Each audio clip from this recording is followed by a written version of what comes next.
Maria is such an incredible song, and Bernstein even talked about when he wrote the song that it has this famous tritone start, which musically is not, it's not so common.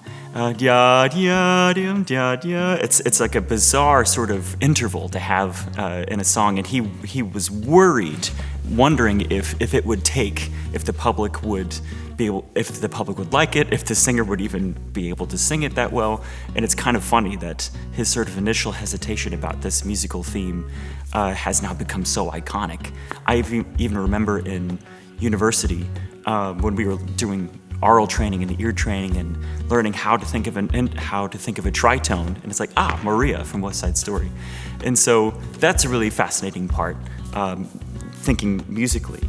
But in terms of the song and how he just keeps saying her name over and over and over again, I think that he really captures that sense of a loss for words. Like, he can't, of course he doesn't know her, but there's also that feeling of when you have your breath taken away, or you have just this feeling that you can't really put to words yet. He just keeps saying her name over and over again. And I think it's a beautiful moment to capture this love at first sight, not really knowing how to put words on it, except just knowing that saying her name makes him continue to feel this optimism, this hope, this I knew something was going to happen, he says.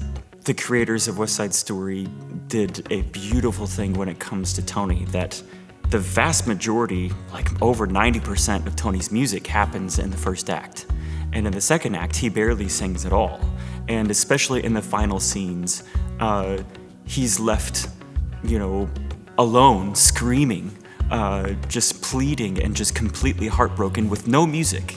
And I think that's on purpose. When he meets Maria, he sings this beautiful song, Maria. And I feel like there's a lot of music tied to hope and optimism. And so when you see Tony in the final scenes, he's void of music. He's void of having any sense of optimism or hope. And so I think playing these final scenes as a performer, as an actor, you can really go there. You can really go to these deep and dark places that Tony has to go to without the limitations of pitches and rhythms and staying with the orchestra that you have to do when you're singing music. And so I think there's a lot of freedom to be able to explore those dark places, but that also makes it difficult. When we staged it, I can already tell that I'll only really be able to do that final scene probably once a day, just because I really have to be able to let myself go there.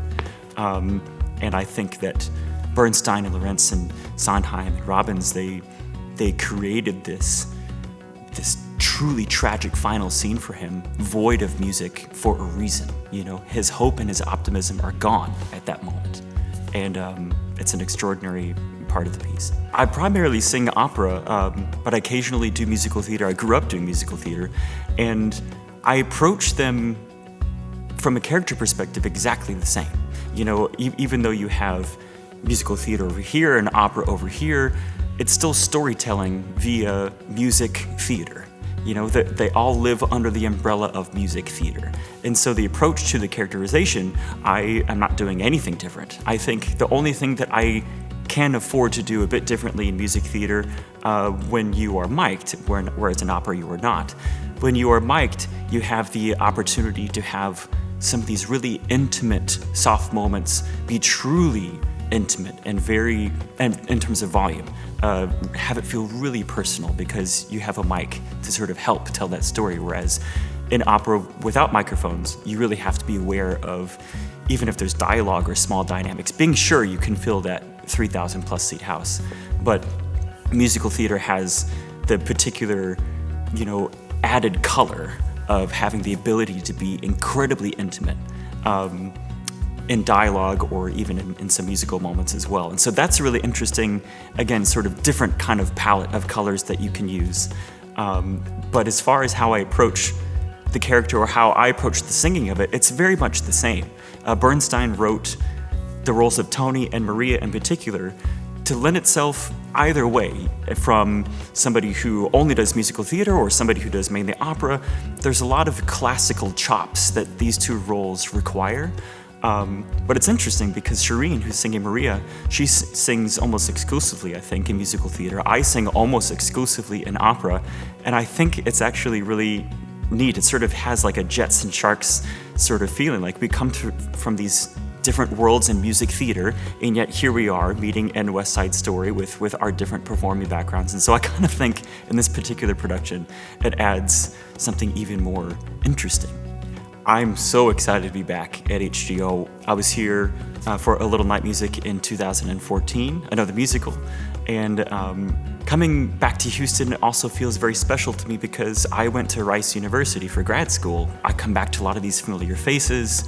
I remember I even covered in Ariadne of Naxos here, I think in 2011 or something like that. So it feels really nice to come back to a familiar place, a familiar city, seeing familiar faces.